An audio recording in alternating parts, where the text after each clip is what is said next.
Okay, so let's start. Okay, hello everybody. Thank you for coming out to our another Environment in Asia event in this cold winter day. And I really want to thank many Zoom audience out there. And I just heard that we actually have more than 150 people registered for this particular Zoom event. So thank you wherever you are. We appreciate your participation. And so here, my name is Ling Zhang. I'm an environmental historian of China. I teach at Boston College, and here at the Fairbank Center for the Chinese Studies, I am a research associate, and I convene the research series we call Environment in Asia. And our series has been going on for more than a decade. I think we started in 2012. Since 2012, we've been running this series, and we've been introducing many amazing scholars who work on environmental issues from various disciplinary backgrounds. But over years, I've been thinking about this one lacking for our series. That is, we've been introducing so many work from established scholars, but over time, over decades, I think the intellectual landscape for environmental studies in relation to Asia and China, the landscape has changed so much because we've seeing so many young scholars who are doing fascinating research and adopting different methodologies. They are taking the intellectual field to diverse directions that 10 years ago none of us could ever anticipate. So I think this particular lacking to our research series can be remedied today by the visit of two scholars who work on environmental history of China. So let me quickly introduce to you our today's speakers. So we have two speakers today. So the one speaker, the first speaker for today's event is Dr. Yiyun Peng. Dr. Peng received her PhD from Cornell University, and she is currently the D. King Foundation Postdoctoral Fellow at the Chicago University.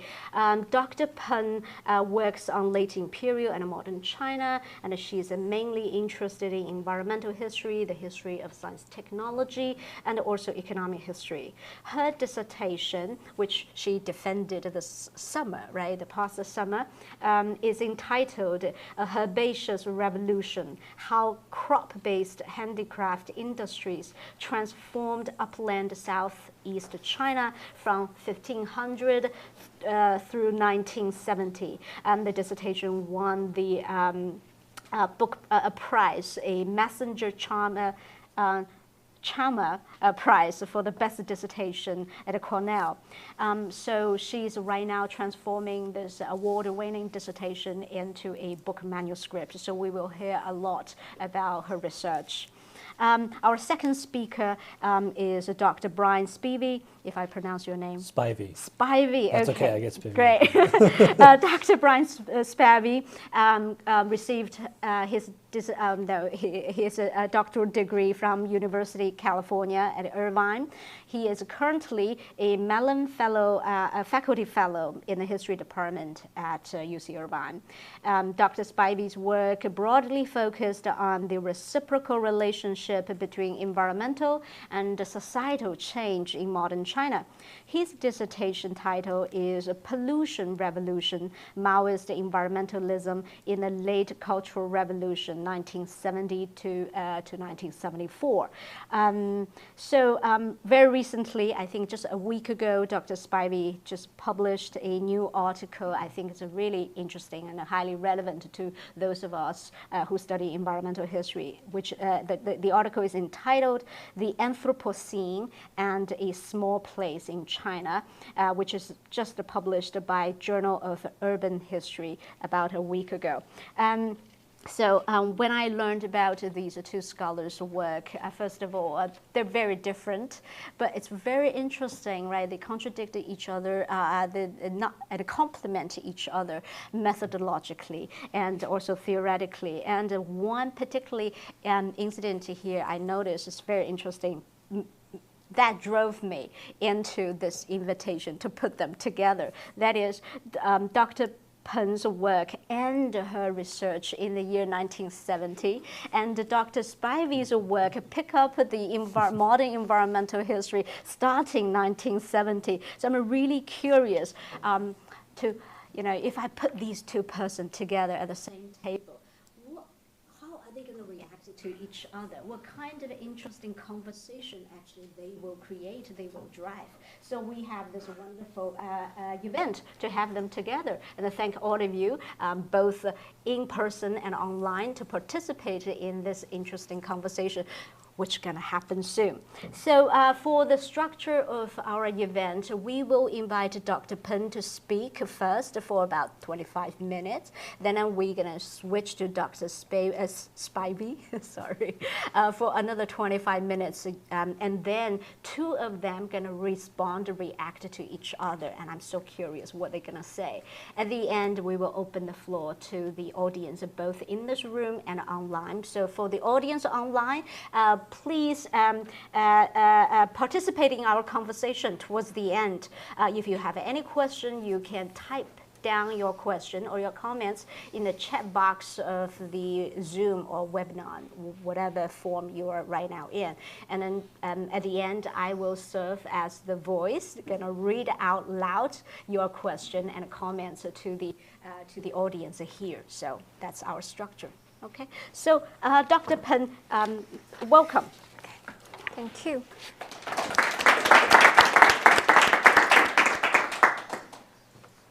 Yeah, thank you so much, Professor Zhang, for the introduction and for the invitation for me and for Brian. And it feels great to be back to Harvard, where I spent 2 wonderful years and struggling with my dissertation. Today I'm going to talk about my book project, which grows out of my dissertation. When I started this project, I was most interested in crops and handicraft industries, how people process the crops into commodities with various technologies. But when I was doing my fieldwork, I realized it was impossible to tell the story without the specific environment, uplands being a big part of it. As it turned out, uplands, which I define as hills and mountains, significantly reshaped the society and the economy of the region, and how people survived, how they made a living, and how they developed knowledge and deployed technologies, which also eventually reshaped the environment. So in his monumental book, Fernand Braudel wrote, "To tell the truth, the historian tends to linger over the plan, which is the setting for the leading actors of the day, and does not seem eager to approach the high mountains nearby. And yet, how can one ignore these conspicuous actors, the half-wild mountains where man has taken root like a hardy plant?" This statement, I believe, still largely stands true today. Half of China's territory and are hills and mountains, and also they cover 24% of the global land area. Yet most of scholarship in Chinese history has been devoted to the study of lowland economy, including rice, silk, and cotton, such as scholars such as Philip Huang, Ken Pomerantz, and Linda Bell. Their works are focusing on the production of rice, silk, and cotton, and also the overall economic development of lowlands, including the Jiangnan region and also North China Plain. As important as their research is, overemphasizing lowland economy and society leads to a skewed version of Chinese history, and that overlooks large territories and the sizable population who live there. And more importantly, it overlooks environments, economic and technological paths, and ways of survival that were fundamentally different from those in the lowlands. So here's a map of upland Southeast China, and it's largely the elevated ground south of the Green Line, and it covers most parts of 4 provinces of Zhejiang, Fujian, Jiangxi, and Guangdong, and then parts of another 4 provinces of Guangxi, Hunan, Hubei, and Anhui. So it is about the size of 380,000 square miles, roughly the 1/10 of the total US land territory. And today there are about 140 million people living there. The elevation is mild, as you can see from the map, is mostly below 1,500 meters above sea level or 5,000 feet, which means it's fairly accessible and from early on. And it still is surrounded by a few big plains, including the Jiangnan area, of course, and Pearl River Delta, and two big ones and small coastal plains where big markets have been resided.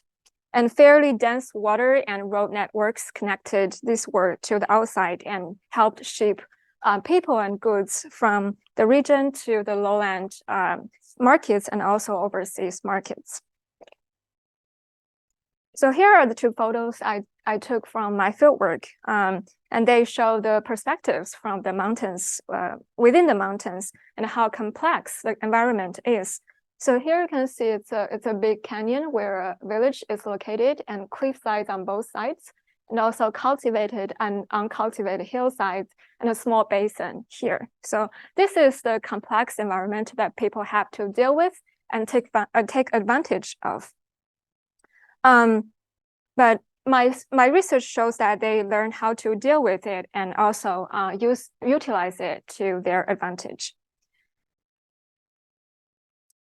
Before the 16th century, people living in this region mainly make a living out of rice, trees, and mines.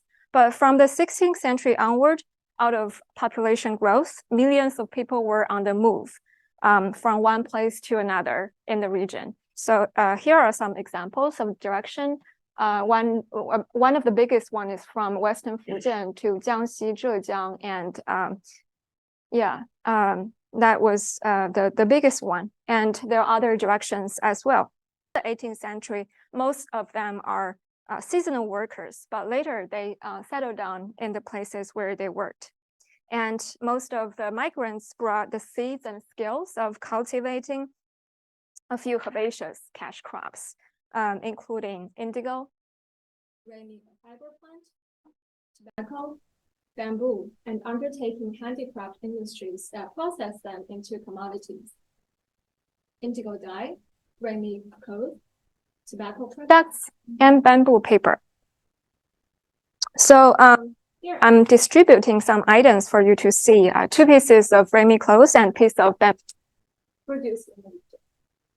And so roughly at the same time, when these crops were popular, New World crops like maize and sweet potatoes were also becoming popular in the region and supporting the ever-growing population. And the story of migrants, the New World crops, and overall upland cultivation are told by China historians such as Anne Oswald is largely a declining or destructive story that these mountain people or migrants, they were exploitative of the environment and didn't really care what's going on, like what happened after. And that caused a lot of damage to the soil. But my story of crops is largely sustainable and a profitable one. That these migrants and the later settled migrants, they made extremely great efforts to make sure the production was sustainable for generations. And so they can make profits from the long run.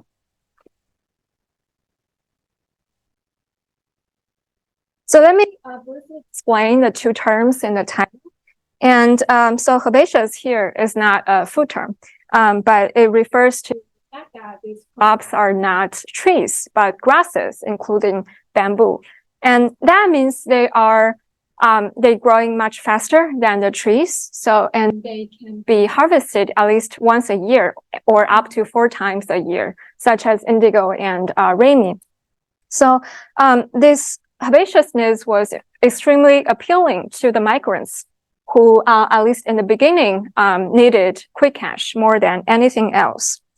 And in addition, compared to crops like cotton and wet rice, they were less demanding of water, sunlight, and soil fertility, so that made them more adaptive to the upland environment.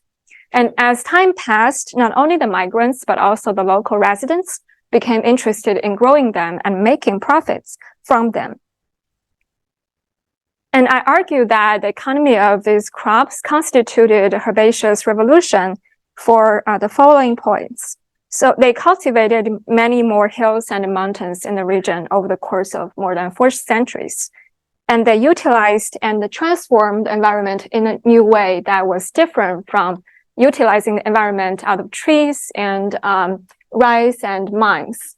And also integrated the region with the lowlands and the world economy by exporting those commodities to those markets.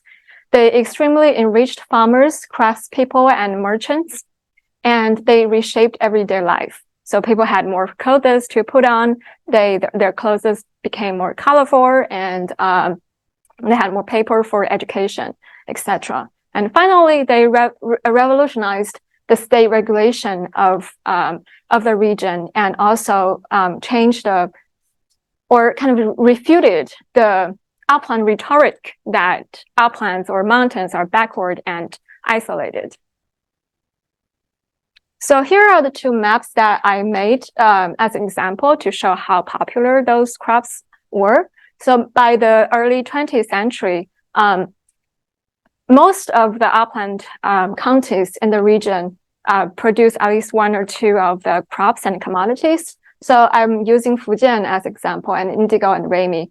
And out of 44 counties of upland, in the uplands, 39 produce indigo at some point. And then with Remy, all of them produced Remy at some point in the centuries. So, and that's still an underestimate because many of the coastal plants, they had upland areas where people might have produced those things as well. And whereas indigo was mainly supplying the market in the Jiangnan region, other products from uplands, Southeast China, were exported to both lowland and overseas markets, and which integrated region into a larger economy. So, for instance, Remy, which was the most important fiber plant in the region that was not very friendly to cotton, was exported to Korea in large quantities. As a matter of fact, in the early 20th century, more than 30 of Remy clothes went to Korea, and that accounted for 80% of all exports of Remy clothes.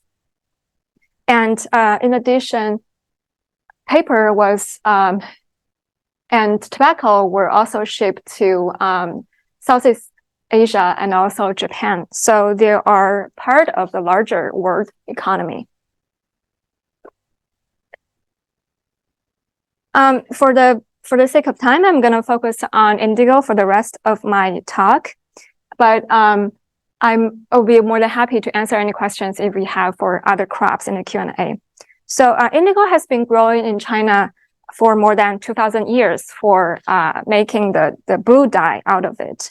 And in this region, commercial production took off in the 13th century and really prospered from the 16th century onward, thanks to the migrants. And compared to other dyes, indigo easily lent itself to use with clothes, especially cotton clothes. And it's easy to extract it, the dye from it in large quantities, which made it one of the most popular and affordable dyes, probably the most affordable one in Chinese history as well as in other parts of the world. And in this region, there were quite a few varieties belong to different families out of which people made the dye.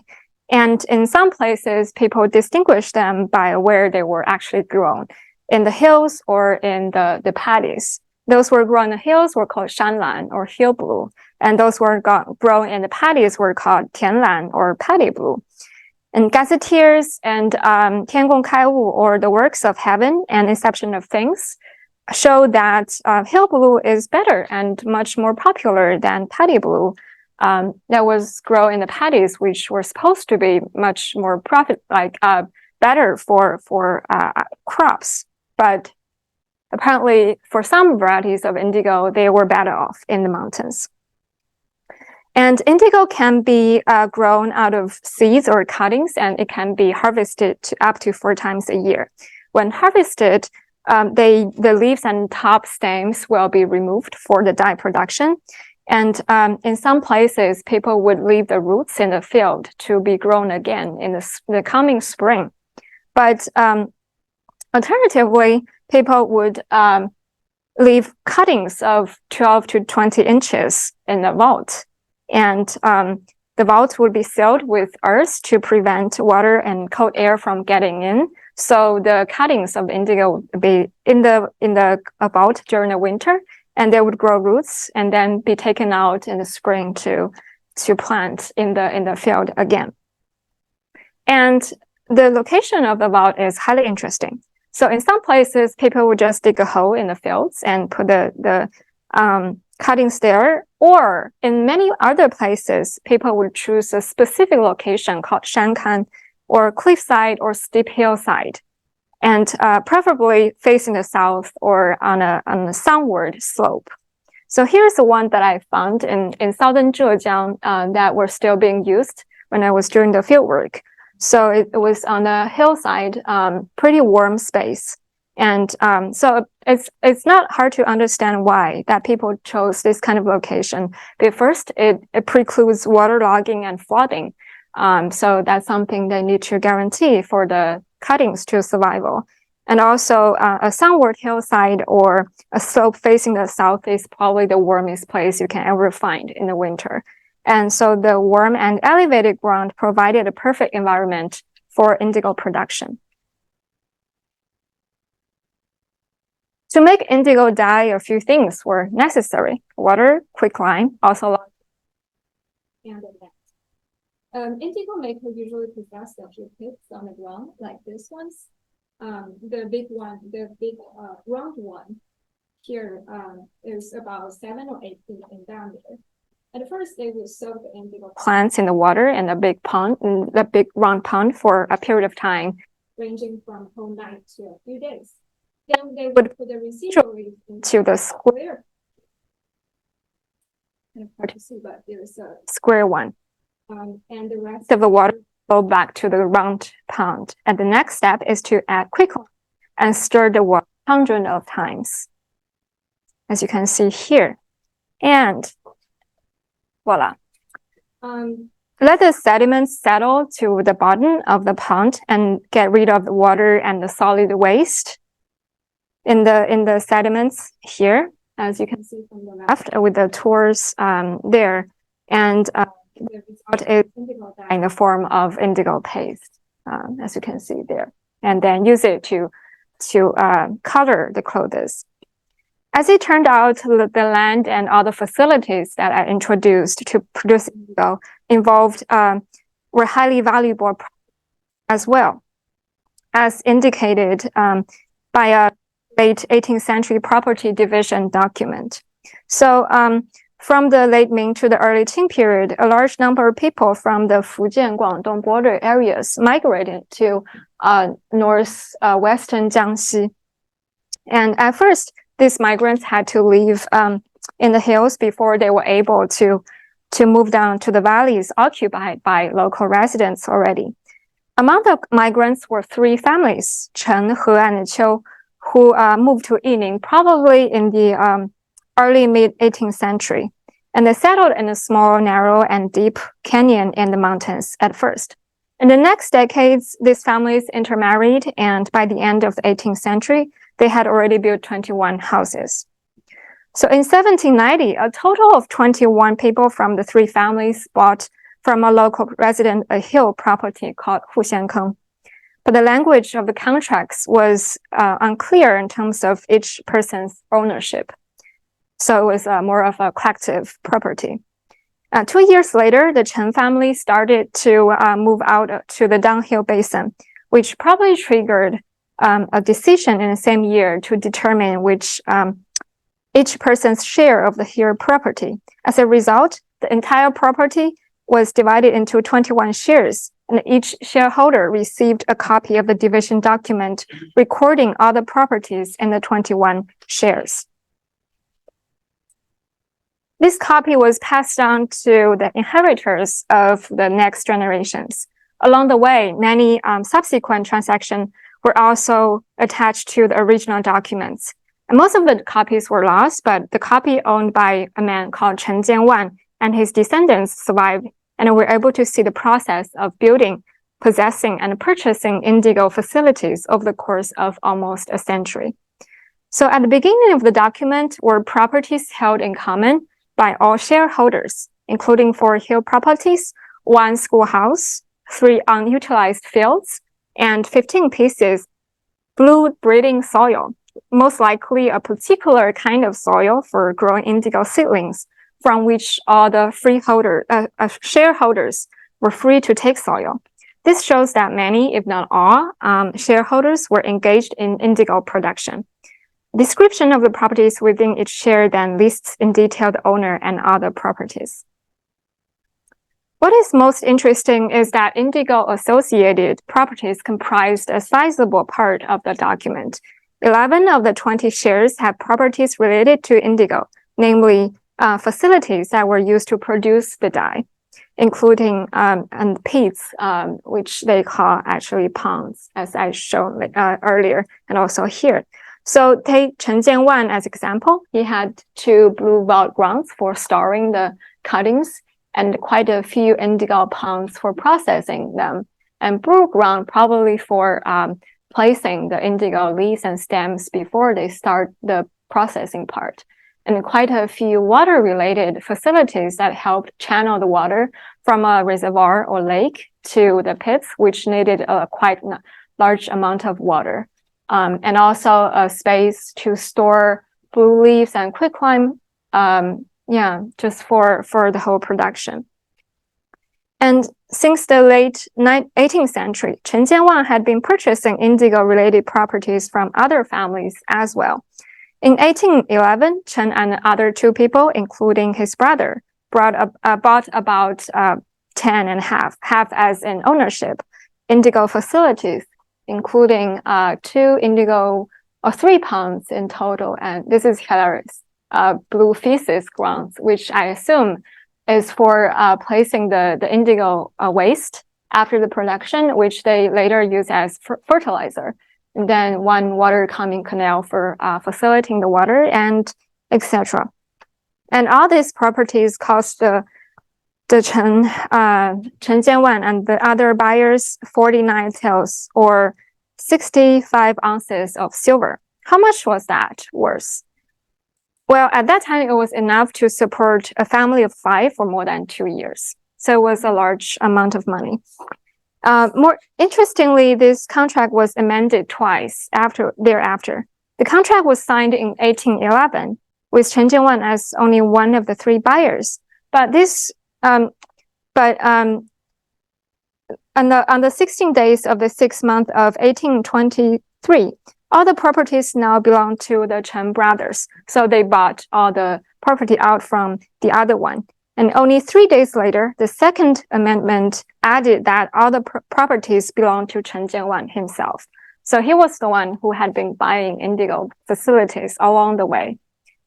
And in addition, throughout the 19th century, he and his sons also purchased additional indigo and hill properties a few times.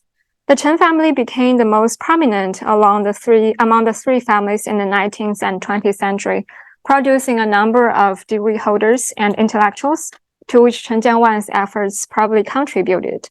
The story of the Chen family shows that the facilities for indigo production were so important that people made them into valuable properties, indicating that their production was continuous, sustainable, and profitable. The families moved to Yiyun in the early mid-18th century, yet within a span of few decades, they were able to build or accumulate a large number of properties and wealth, largely thanks to the indigo business. So exactly how much profit were people able to make from the dye? A legal case from the Central Archives of the Qing helps shed some light. So here's the Yishiguan in the old location. Here is the example of Xingke Tiben, which recorded the criminal cases from the Office of Scrutiny for the Board of Punishment. So the case that I'm showing is in 1730, Ling Shangfeng, who was from Western Fujian, came to southern Zhejiang to join Lan Mingshan and his younger brother, who were also from Western Fujian and had been making indigo dye in the hills in Zhejiang for some time. At first, Shangfeng worked in Mingshan's indigo workshop, and Mingshan provided his rent, mills, and quicklime for indigo production. But soon, Shangfeng split with the brothers and started his own business in 1734. In the 5th month of 1735, they met and checked their debts in between, and decided that Shangfeng owed Mingshan 130 taels of silver, or about 173 ounces of silver. They agreed that once the indigo was out of the market in a few months, Shangfeng would pay off the debt. When the indigo was out, Shangfeng was going to sell it to pay off the debt. However, probably because indigo produced by Shangfeng was of extremely high quality, Mingshan asked Shangfeng to sell under the trademark of Mingshan's workshop, but Shangfeng refused. A few days later, Mingshan was still complaining about the whole thing loudly to his guest in his workshop, which was just across the street from Shangfeng's workshop. Shangfeng heard that and, out of anger, went to Mingshan's workshop with a knife and stabbed Mingshan to death on sight. Murder aside, what astonished me when I read the case was how much money was involved. As I indicated early on, 130 taels of silver could support a family of 5 for more than 6 years in the countryside. And this case showed that one could easily make more than that, just off 1 year's harvest of indigo. In addition, the fact that they had indigo workshops and trademarks showed that it was a long-term business. At that time, not only did they have to pay taxes, probably more than once, to have this kind of workshops, but it also took time and effort to establish and build a reputation for one's trademark. Finally, these crops also reshaped the state policy in the region during the late imperial period and also later the Morton period. Regarding economic policy in the Ming and Qing, scholars have paid attention to the overall policy that emphasized the production of rice, silk, and cotton, which again were a lowland or even Jiangnan practice. Here are some pictures from the Gengzhi Tu in the 18th centuries, illustration of plowing and weaving, promoting wet rice and silk production nationwide. However, things look quite different in upland Southeast China during that period. Scholars have noticed that Ming and Qing states were hostile against cash crops, especially during the mid-Ming to the early Qing period, because these migrants were almost impossible to trace and hard to register. It was a huge headache for the two states. And when the market was not stable, they easily switched to bandits, at least from the perspective of the state. So they were called indigo bandits, Remy Shack bandits, etc.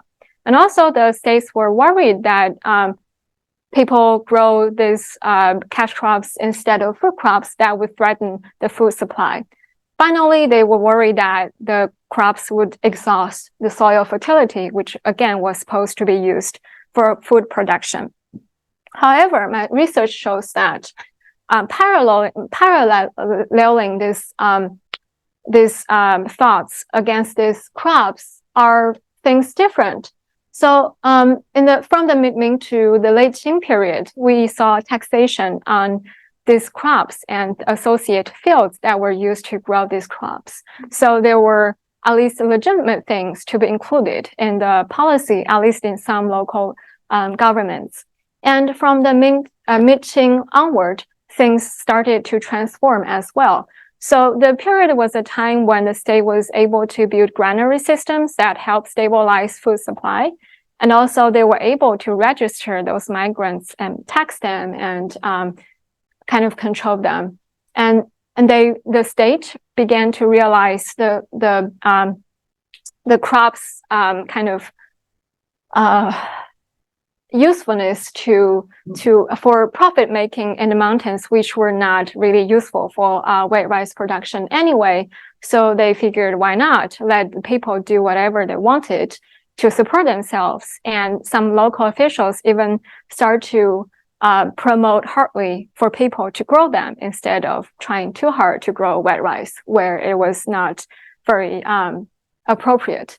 And also the state recognized that these crops actually cause less damage to soil and waterways than some of the New World crops, such as maize and sweet potatoes. So they figured it's better to grow this than maize and sweet potatoes as well. Finally, towards the end of the Qing, the state, at least many local officials, began to provide technological and financial support for people to grow. And so that actually continued in the 20th century when the Republic government, also the early PRC governments, paid attention to the industries and tried to provide support for the supply of the goods and for people's livelihoods as well. So back to Brodel in the same book, he wrote, in the Mediterranean world, there is constant contact between the hill population and the lowlands. None of the Mediterranean ranges resembles impenetrable mountains to be found in the Far East, in China, Japan, Indochina, India, and as far as the Malacca Peninsula. So apparently the thought of uplands in China being isolated went far beyond China, but my research shows this is the opposite of the truth. In the Ming and Qing periods, the herbaceous economy further integrated in the region into the lowland and the world economy, as I showed previously. And it was by no means backward or isolated, as indicated here. So the story actually continued in the 20th century and continues today. Please don't be distracted by the Harry Potter book there. But my point is, in the 20th century, because of a number of factors, including warfare and mechanization, imported goods, or the decline of overseas markets, etc., these industries were in decline, despite efforts from the states to support and sustain the industries. But in the past few decades, so the region was largely impoverished and became a region for resource extraction again. But in the past few decades, we see that these industries have become the state's plan for the Feiyi, the intangible cultural heritage. So that would lead us to a different story that waits for further exploration. So that concludes my talk today. Thank you so much for listening. Okay, well, we'll go from a herbaceous revolution to a pollution revolution. We did not plan that at all. That's purely coincidence.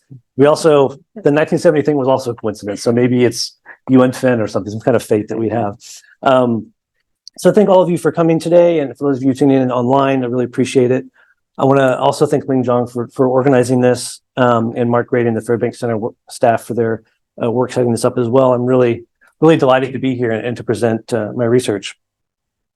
So today I'm going to talk about my book project, tentatively titled Pollution Revolution, Environmental Protection in the Late Cultural Revolution, which, as the title suggests, explores the beginning of environmental protection, in Chinese Huanjing Baohu, sometimes shortened to Huanbao, in China during the late Cultural Revolution, so 1970 to 1976.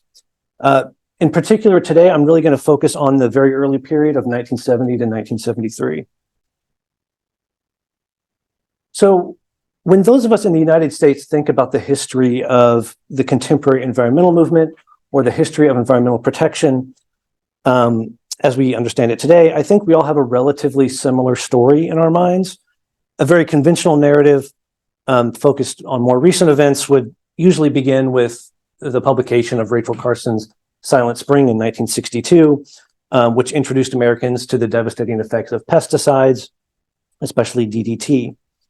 You would then mention the grassroots environmental activism of the 1960s, the Clean Air Act of 1967. You would mention high-profile, very public ecological disasters like the Cuyahoga River fire and the Santa Barbara oil spill of 1969. And then the narrative would maybe culminate in 1970 when concerns about the environment were institutionalized with the Environmental Protection Agency under the Nixon administration.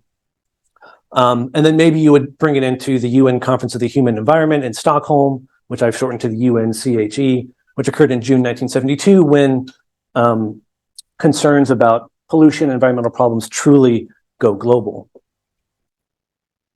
But what is China's version of this story? How did the Chinese government and people come to know or think that there is something called the environment and in that it needs to be protected?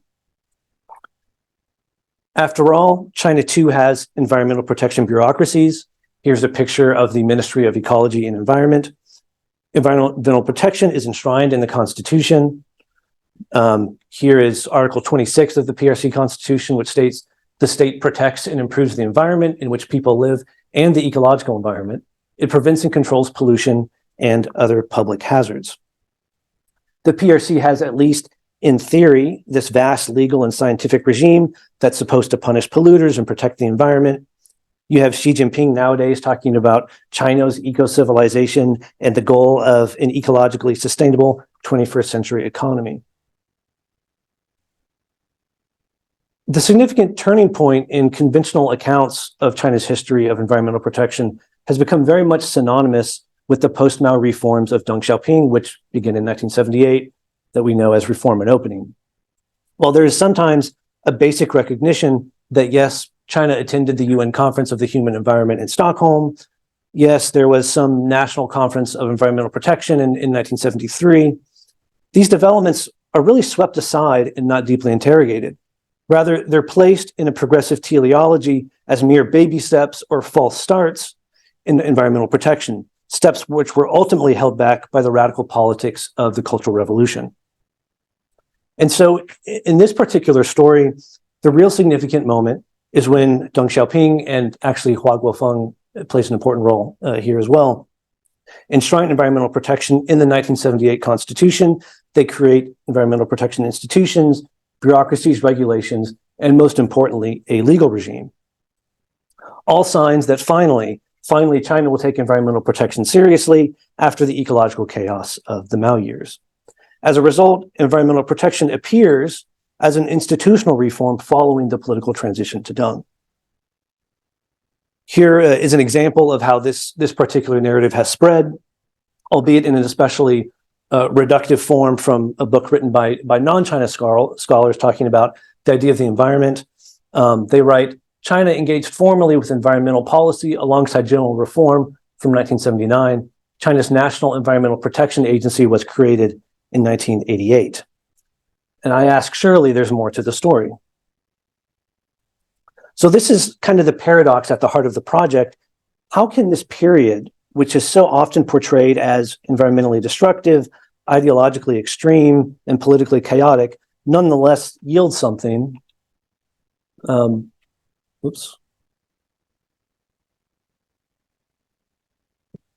Yield something like a National Conference of Environmental Protection in 1973.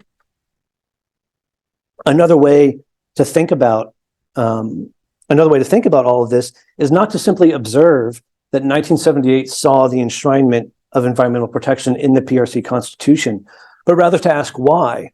Why was it in 1978 that environmental protection was one of the first things that needed to be enshrined in the Constitution? So that brings me to the two main arguments of this project and of this presentation that I'm at least going to focus on today.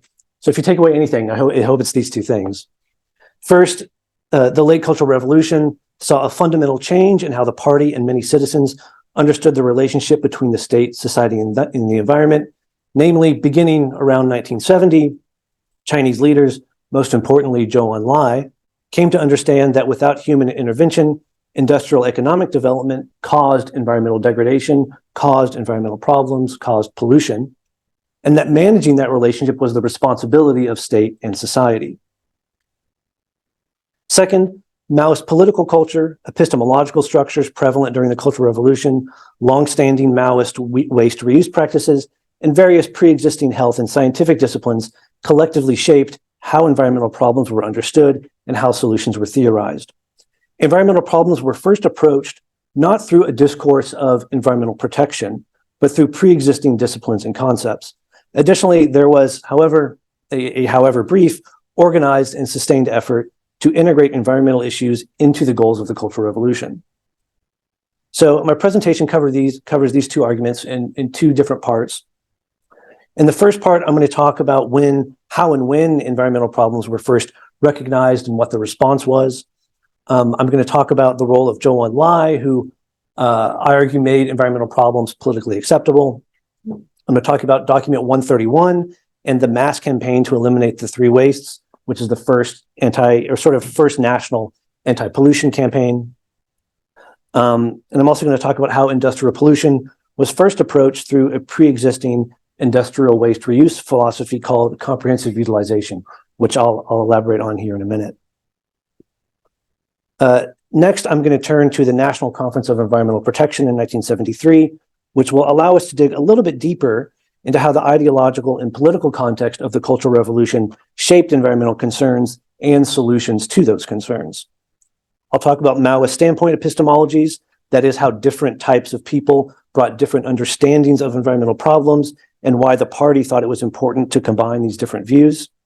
I'll talk about the continued elevation of comprehensive utilization, which is enshrined during the National Conference of Environmental Protection as really the central practice to environmental protection. I'll talk about the elevation of environmental protection to the correct political line, which related environmental issues to political campaigns and related also, I think, to questions of labor. And then I'll end by talking a little bit about the anthropocentric qualities of environmental protection as it was formulated at this time. So I must begin by talking about Zhou Enlai, the first and longtime premier of the PRC. In post-Mao accounts of the Cultural Revolution, he was often presented as this kind of rational bulwark against the excess and extremism of the time. He plays a similar role here insofar as Zhou is often praised by post-Mao historians as the first high-level leader who paid attention to environmental problems.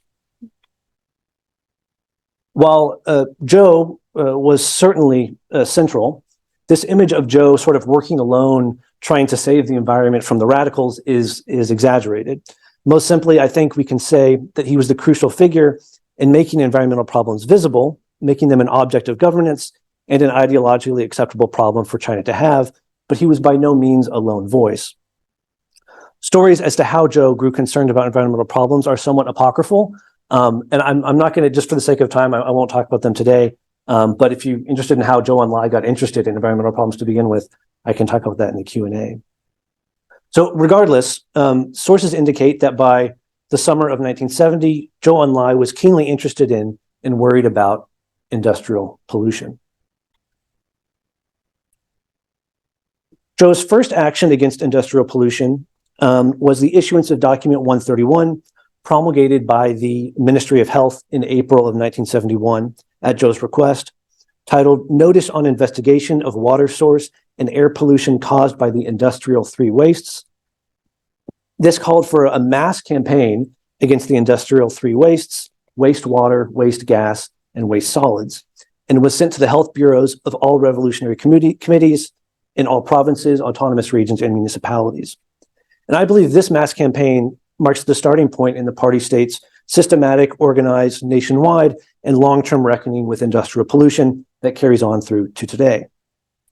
Throughout late 1971 and early 1972, cadres, factory workers, laborers, miners, scientists, technicians across the nation were mobilized to study the three wastes in their industrial space, analyze the waste's impact on surrounding communities through chemical testing, and find innovative grassroots ways to eliminate pollution.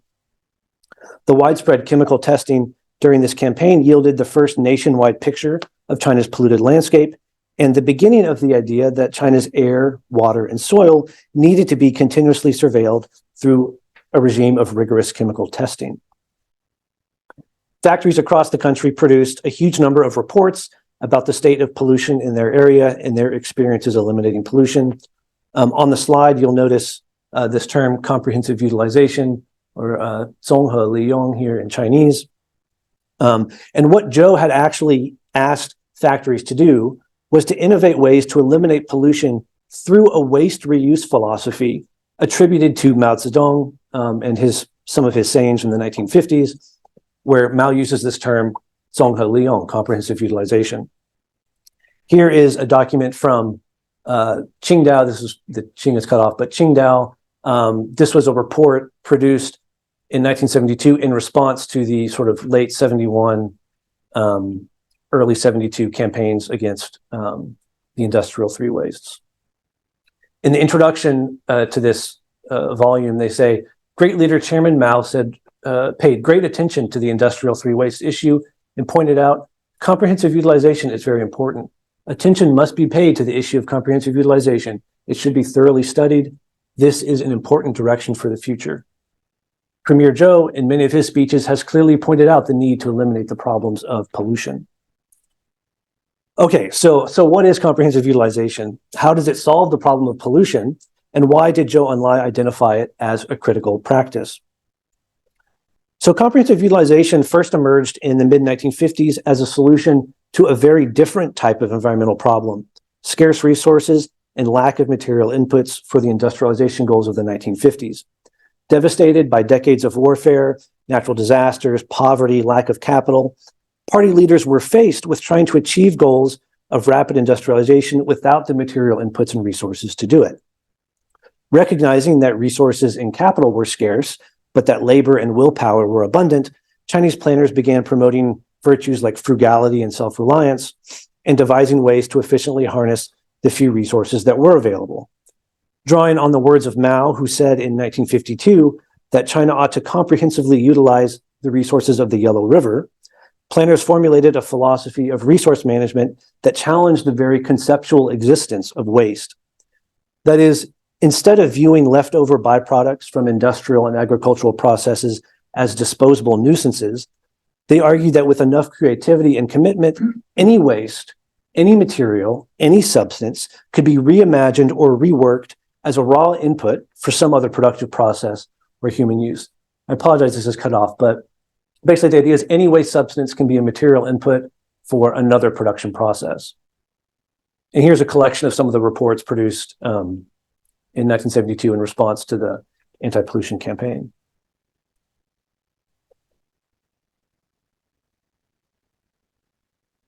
Here are some examples of comprehensive utilization before the 1970s, which discuss how to comprehensively utilize various plants and animals. I actually have something on indigo that we can talk about. So here's kelp. So how to comprehensively utilize kelp, how to comprehensively utilize sugarcane, and how could I not include this one? How to comprehensively utilize dolphins. And then how to comprehensively utilize chickens. I mean, there's hundreds of these different compilations.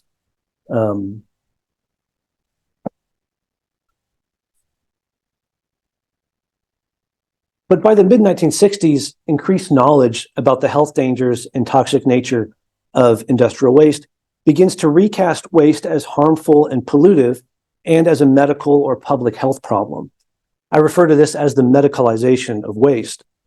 In some places, there are efforts to thus use comprehensive utilization, this existing waste management practice, as a public health practice. The idea being, if you can find a use for, say, methyl mercury, then not only do you remove a potential toxin from society, you are also simultaneously producing something else. So comprehensive utilization becomes not just a production maximization practice, but also an anti-pollution practice. The original phrase associated with comprehensive utilization was turning waste into treasure, and it now becomes turning harms into benefits. And I think this is why Zhou Enlai initially identifies comprehensive utilization as an anti-pollution practice in 1970 and as the philosophy that can eliminate pollution in China, with the added benefit of comprehensive utilization being based in the words of Mao, so it's very ideologically safe in the context of the Cultural Revolution. So there are some other relevant events here that I'm unfortunately going to kind of skip over. There are high-profile incidences of public health crises, sort of similar to like the Cuyahoga River fire or the Santa Barbara oil spill, related to industrial pollution, like the Guanting Reservoir incident of 1971. That's a little better known, but there were other ones as well.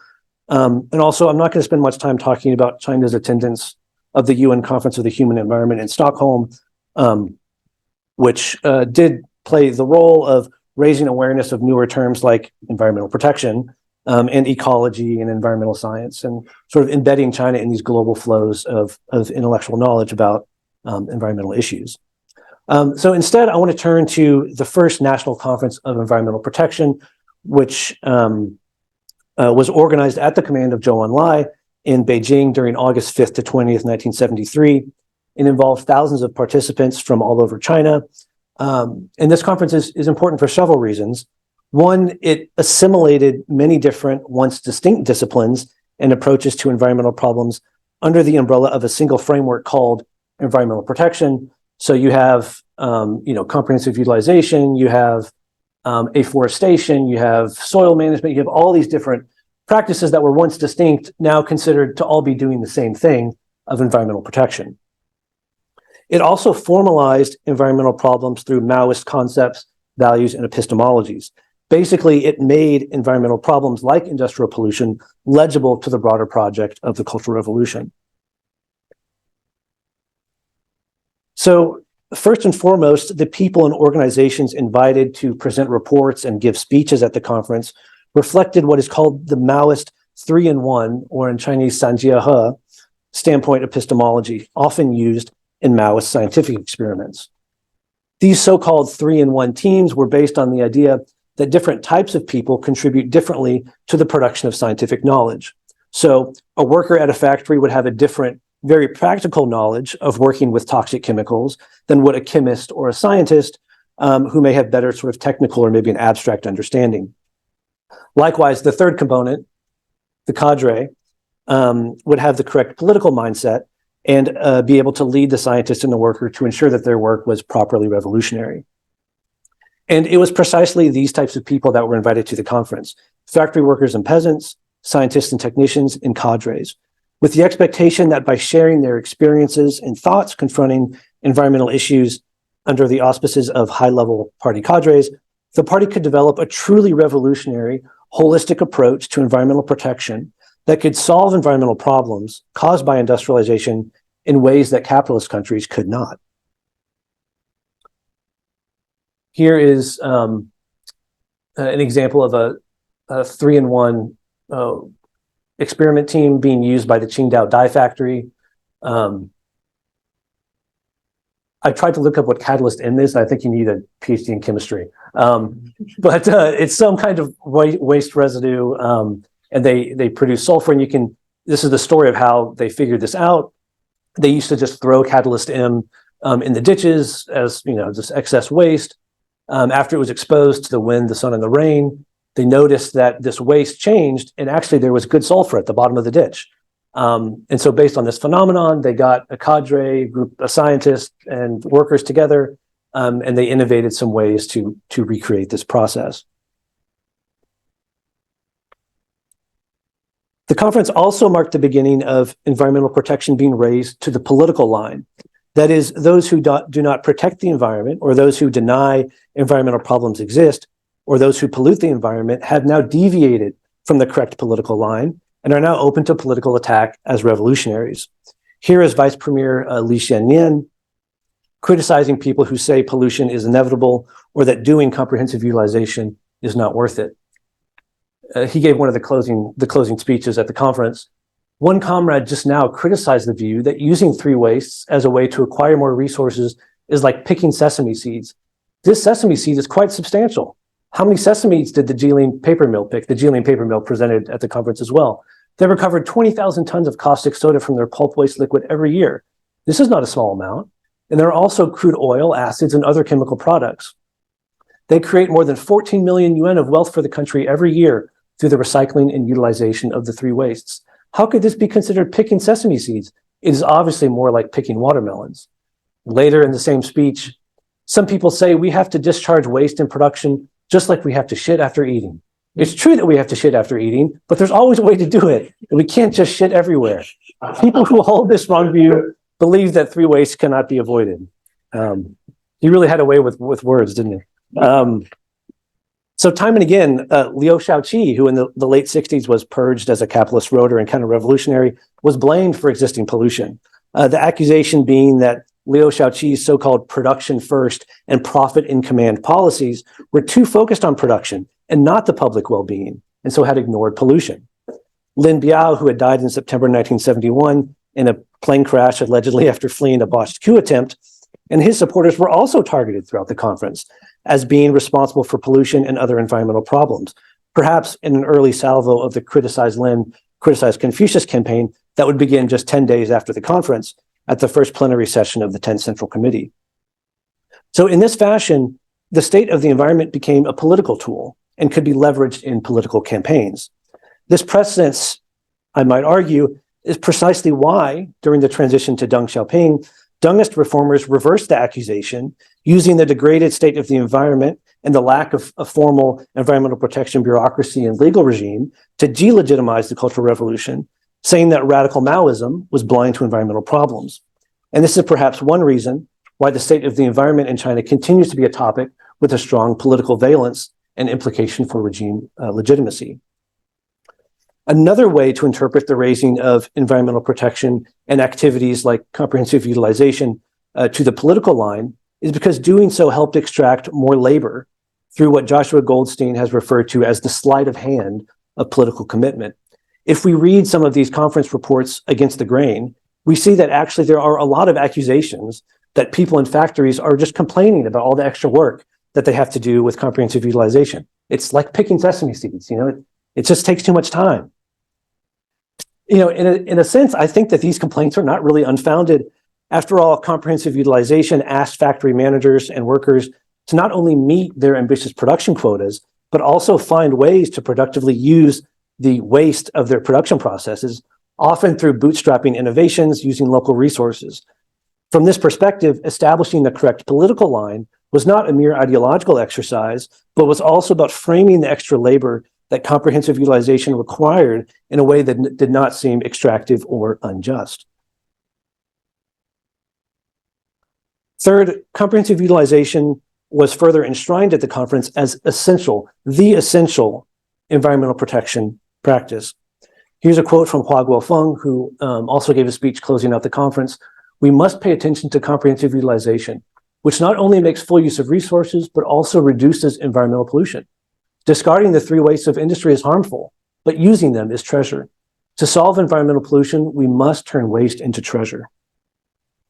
And the reason comprehensive utilization, I think, is so central, is so important to Maoist formulations of environmental protection, is because it theoretically, and I underline theoretically, resolves a conundrum that awareness of pollution asks, which is if economic development through industrialization produces all of these harmful toxic substances that endangers the health of the masses, how can you both achieve ambitious production goals necessary for socialist industrialization while also protecting the health and well-being of the masses? Comprehensive utilization offered a politically and ideologically acceptable solution rooted in the words of Mao himself. Comprehensive utilization not only removes the pollutant, it uses that pollutant as an input for some other productive process before it ever leaves the factory productive space and goes into the environment or society. So the idea is if you can scale comprehensive utilization nationwide, say through mass campaigns, you could at least, and very much in theory, square the circle between economic development and environmental problems. So, that was much darker than I intended, but that's a picture of a panda. So to begin wrapping up here, I want to say a quick word about a part of the story that seems to be missing. Where is nature in all of this? Where is the environment really in this discussion about environmental protection? I think as 21st century people, we intuitively tie together concerns fixed on natural ecosystems, habitats, animals, and biodiversity with more human-focused concerns about pollution and the side effects of industrialization on our communities. But it is useful to sometimes pause and consider their disunity in different historical contexts. You'll have noticed, for example, that I have focused wholly on industrial pollution. This is because this is what my sources focus on. The vast majority of speeches and reports from 1970 to 1973 claiming to be about environmental protection were really about industrial pollution and its impact on human health and production. These were realms that the party had long prioritized and valued, and so perhaps should not be too surprising. But in this sense, Maoist anthropocentrism was not an inherent obstacle to environmental issues or to seeing industrial pollution, but rather merely required scientifically seeing the scale and nature of pollution affecting humans, which was a process, of course, that all nations have gone through. Of course, some scholars have shown animal and nature conservation was a concern throughout the Mao period, but these two different environmentalisms are not married at the beginning. That said, by 1974, you do begin to see essays promoting biodiversity and animal conservation appearing alongside discussions of industrial pollution, more in line with sort of the global concept of environmental protection that we have today. To conclude, the elements of the environmental protection philosophy promoted at the National Conference of Environmental Protection and throughout the Mao period are in some ways familiar to us today. Ideas like comprehensive utilization share conceptual ground with principles of the circular economy, closed-loop systems, industrial ecology, and industrial symbiosis, and more broadly, sustainability. This was, I would argue, if brief, inchoate, and perhaps utopian attempt to theorize an environmentally sustainable, holistic industrial economy defined by endless cyclical material flows. It was indeed a revolutionary vision of a circular economy decades before such ideas became globally entrenched and taken more seriously in the late 20th and early 21st century. In China today, the circular economy is promoted as a top-down national political objective that aims to decouple environmental pressure from economic growth. Xi Jinping nowadays speaks of building an ecological civilization that is on a different trajectory than Western countries, and that is based on, I quote, the dialectical unity of the gold and silver mountains of economic development and the lucid waters and lush mountains of environmental protection. I hope to have shown the roots of that picture in the waning years of Mao's China and the revolutionary vision for society it failed to achieve. Thank you. Thank both of you for the fascinating talks, and I'm aware of time. We want to reserve as much time as possible to our audience, so I'm gonna try to keep quiet. I have a lot of questions and comments, and I'm gonna leave most of them to our conversation later. So at the beginning, to start with, would you like to do you have any thoughts about each other's research, each other's talk? So if you do, let's just say we have 7-8 minutes for you to talk to, each other for one round. Just. Shall we talk about comprehensive utilization of indigo? That speaks to both of us research. You're certainly perked up when you were talking about how they were reusing the waste from indigo for fertilization. Do you have a sense of like how long that was a practice? How long they've been doing that? Oh, that's a great question. I really have to look into, but I think that's in late imperial period, that was the common practice to utilize the waste. And yeah, so, but I would definitely look into with more details. Yeah. So as Ling has already pointed out, the year 1970, which is not a typical year that periodizes Chinese history in a lot of ways. And I know for a dissertation, it's kind of periodizations for dissertations can sometimes be due to like logistical reasons and not so much intentional. But I'd be curious why you decided, sort of, maybe you can speak more broadly about how you thought about periodizing your research and why end it, and why bring it to 1970 and then why end it in 1970?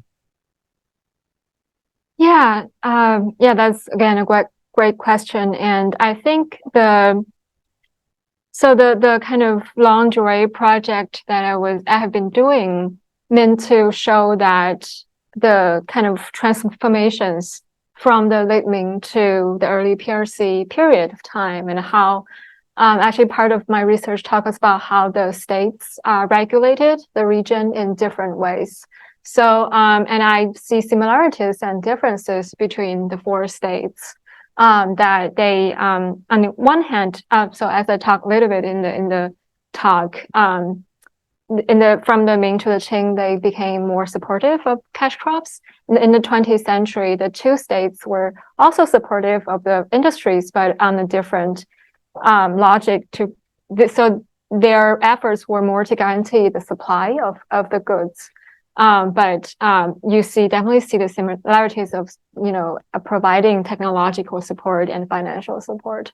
So, yeah, but then after the 1970s, I think the support was on a different trajectory. So it was more towards the market, and then now the Feiyi kind of heritage projects. So yeah. And yeah, so why don't you pick up from here, and why 70 to 75? Yeah, well, I regret putting in the title 70 to 74, because I do talk a little bit about the transition to Zhang, but part of it is the logistics of getting sources before 1970. Especially the period 66 to 69. I mean, it's just hard to find a lot of information about it. But also my sources were telling me that really this does not become an issue until 1970.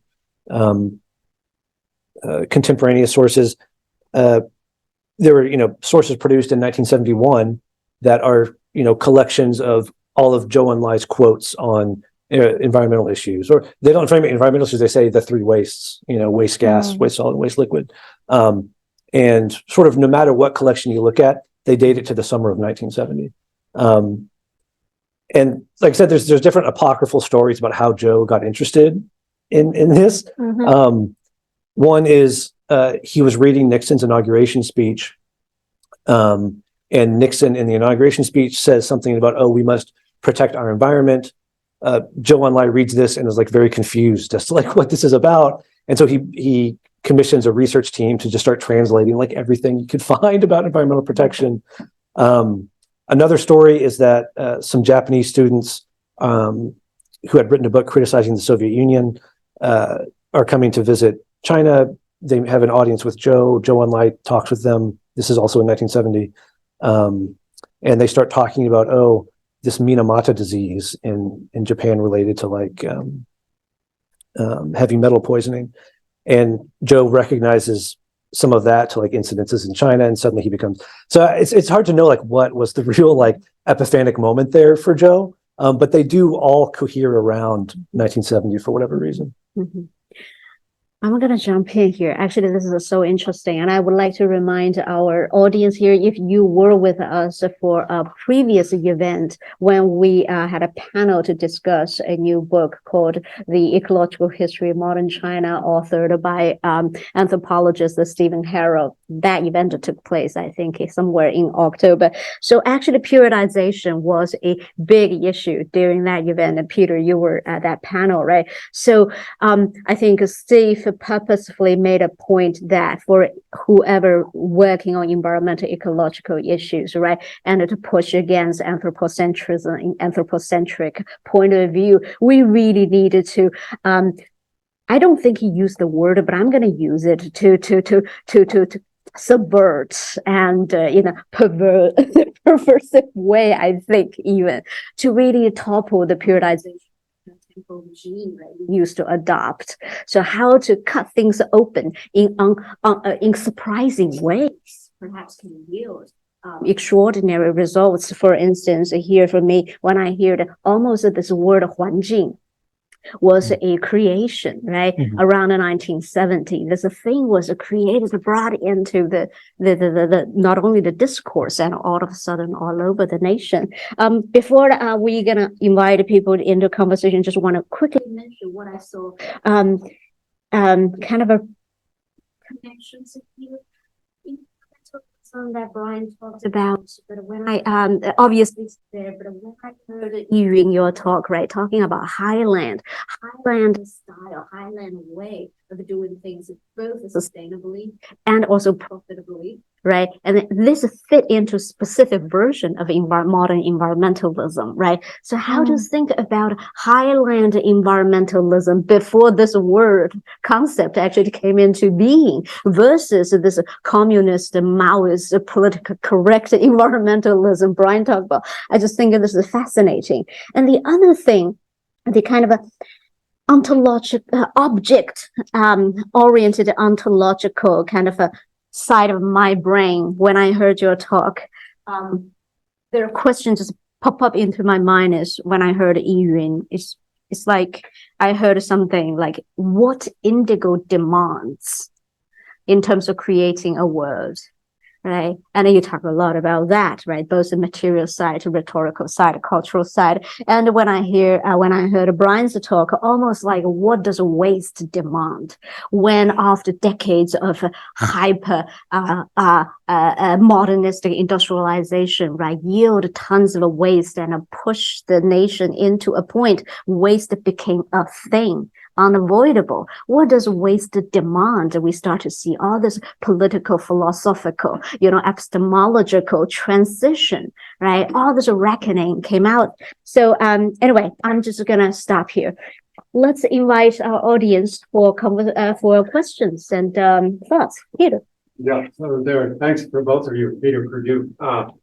There are some classic examples of this circular economy on local levels in pre-modern China. For example, in Guangdong, the silkworm rice paddy fish creation, for example, that Robert Marx described, and in the Cultural Revolution, I believe there was promotion of biogas methane producers. So I wonder if this industrially focused sort of theory really takes account of this on-the-ground practice of certain forms of a circular economy, or if it's just kind of divorced from the agrarian reality.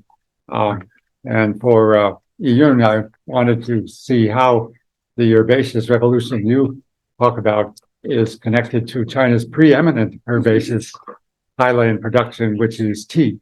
Clearly an herbal product that is immensely important in the economy of China. And it seems to me it's not always sustainable, since there are booms and crashes in the tea markets, and there is erosion due to tea bushes in certain areas, and it probably competes for land with some of these other herbaceous crops. So how does it connect to these other ones?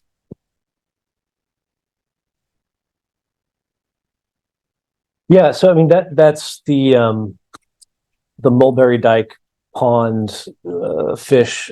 That's in Chinese histories of comprehensive utilization. That's often where they'll start. They'll say, "Oh, Mao was inspired by his observation of." I can't find any evidence of Mao writing about these things or that he observed them, but Chinese historians seem to think that that is what he was inspired by. But I think there's another lineage here that is very difficult to track down, which is, Lenin wrote about something called combined production in like the 1920s, or sorry, the 19-teens, and he was writing about basically the same idea, that you can reuse waste for one process in some other kind of productive process. I mean, this was an idea in the This was a global idea, which is actually very simple, that humanity has been doing for such a very long time, which in a way kind of makes it difficult to trace, the origins of it. And so PRC historians have often responded to this by just saying, "Oh, well, it was Mao's idea from the 1950s." But of course, there's a deeper context there. Also, another common topic that they didn't talk about at the National Conference of Environmental Protection, a lot of peasants from communes were brought in to discuss their experience with like cyclical agrarian systems, and so that's kind of a coming together of like the industrial side of it and the agricultural side under environmental protection. Sorry, I need to respond to the great question about tea, actually. So I think compared to these crops, tea is small bushes. So that is leaning towards more the tree category in some ways, in which, so I think tea is more demanding of capital and more time to grow.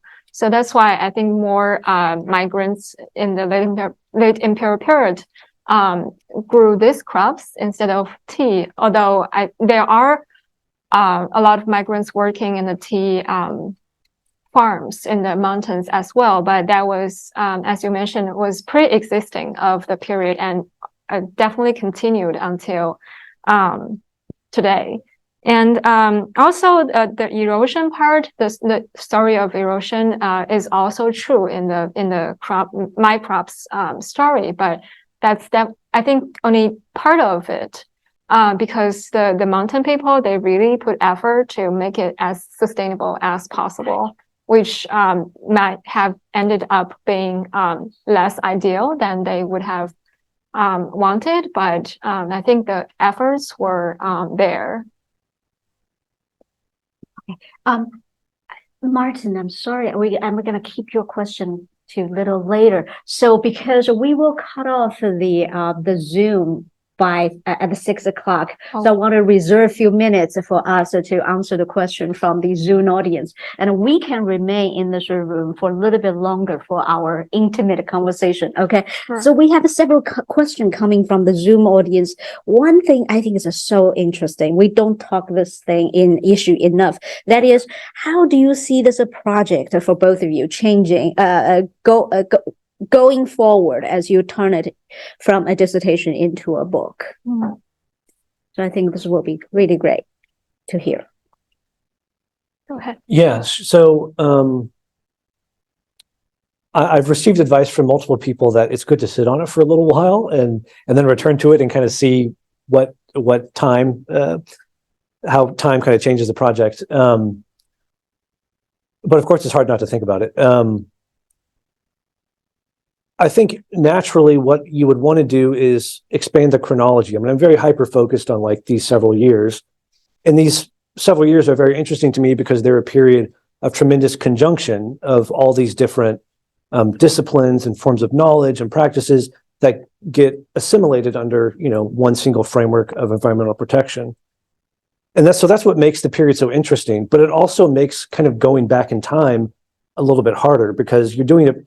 If you want to do a prehistory of it, you're doing like a prehistory of chemistry, you're doing a prehistory of industrial waste reuse, you're doing a prehistory of medicine, and all these things that ultimately become environmental protection are at once, discrete. And so it's almost easier to go forward in time because you still have sort of environmental protection to cling on to as you go forward. So I think at the very least, I'm going to bring it in through the 1980s, and sort of maybe I can get a clear vision of how different the Dengist formulation of these policies were, as opposed to during the Cultural Revolution.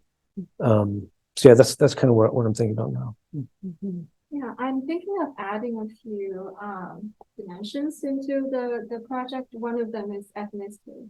That's a question I've been getting a lot from people, that how different ethnic or sub-ethnic groups, their practices are playing a role in the history. And also, I want to talk about how the particular environment produced local knowledge that was different from knowledge system in the lowland and how people practice them.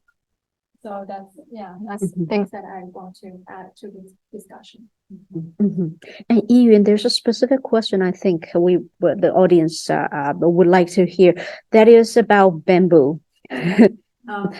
Given that you have chosen the temporal scope of the study from being 1500 to 1970, over 500 years, have there been changes in the symbolic significance of a bamboo during its cultivation and dissemination?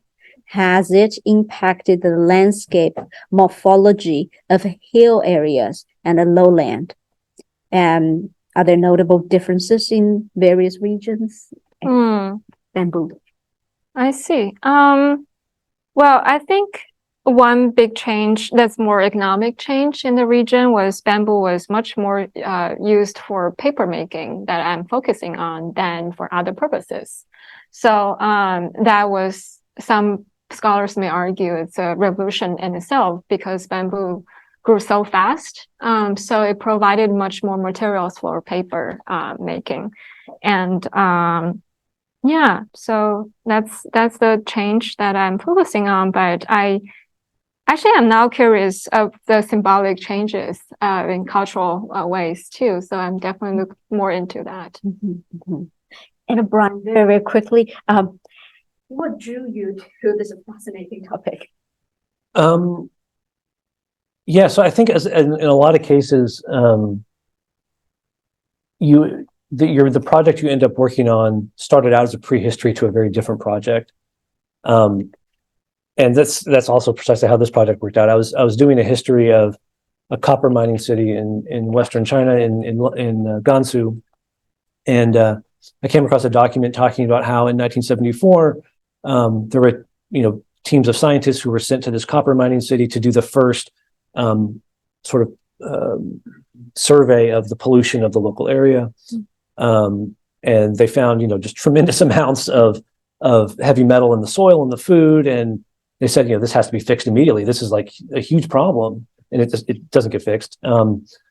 Actually, there's a series of articles by a Chinese journalist called the Poison Eaters of Gansu, which is about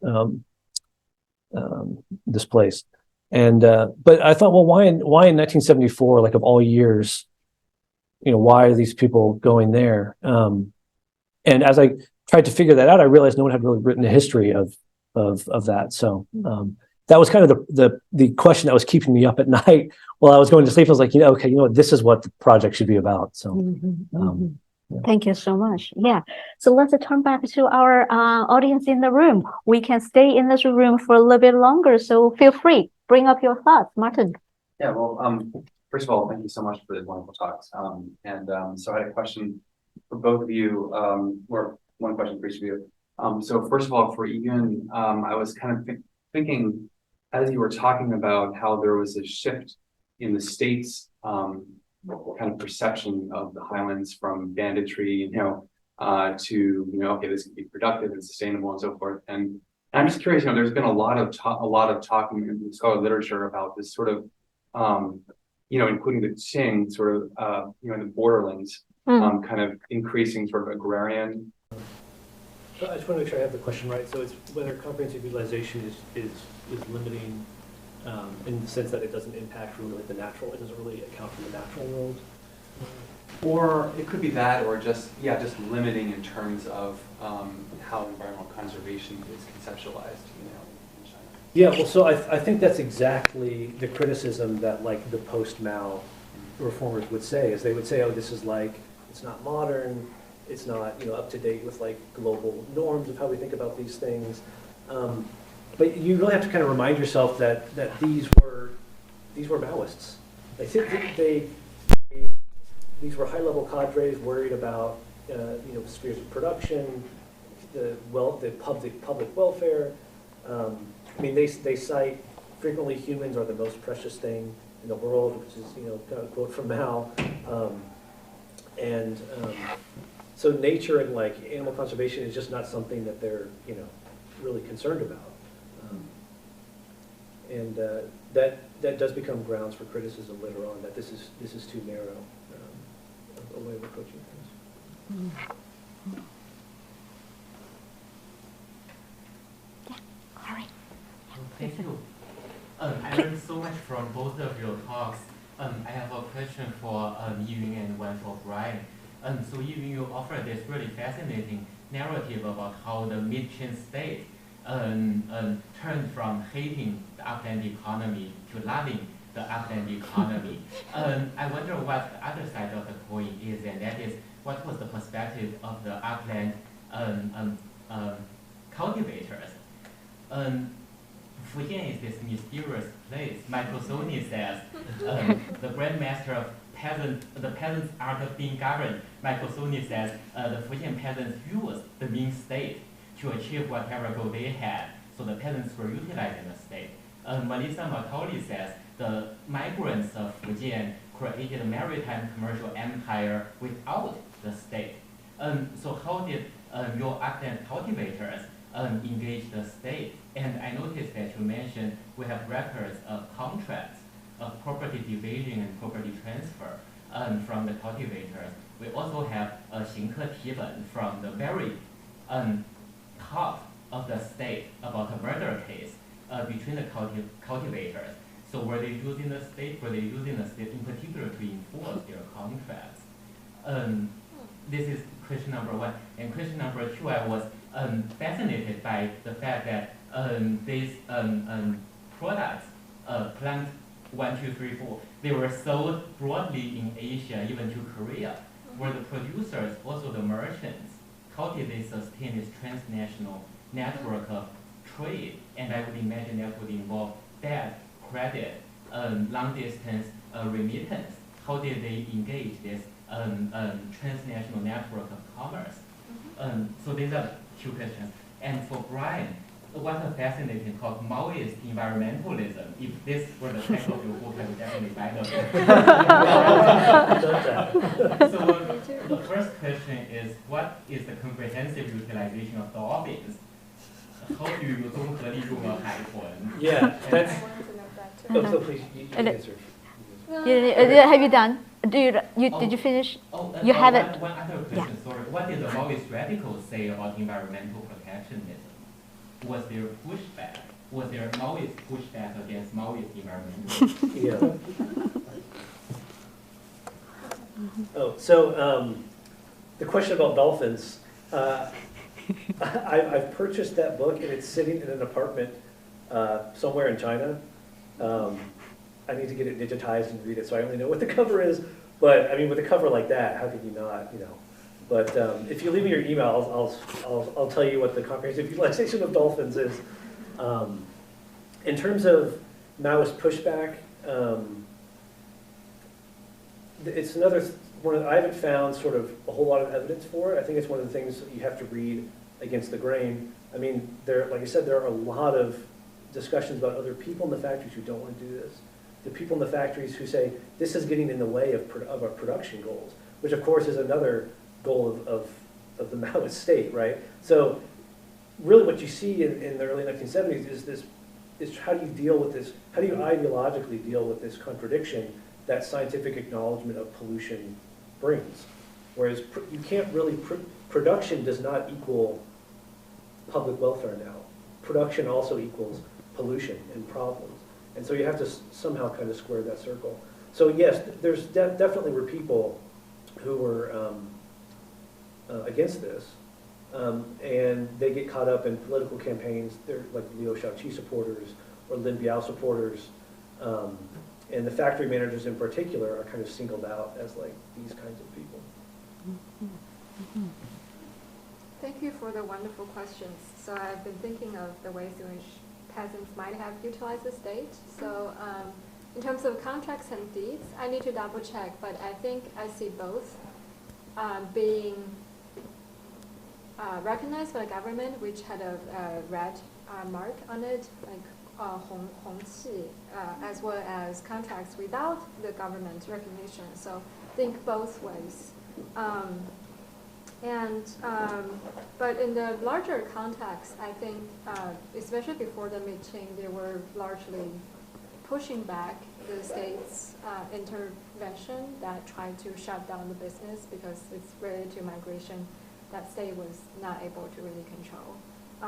But after that, I think there were more kind of mutual understanding of each other.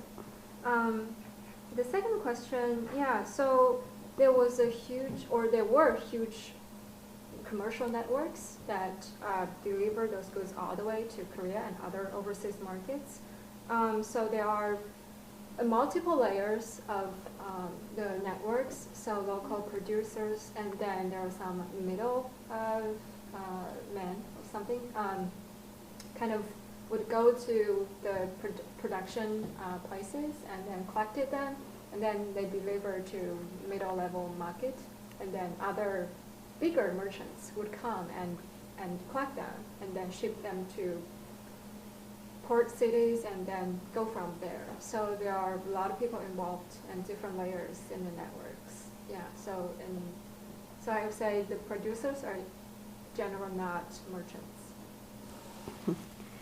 And since Harry, you brought up microzoning, I feel like it is unfair not to call out James Scott because this whole thing, highland thing, right? The art of being governed or not being governed. So you in your talk definitely show us something.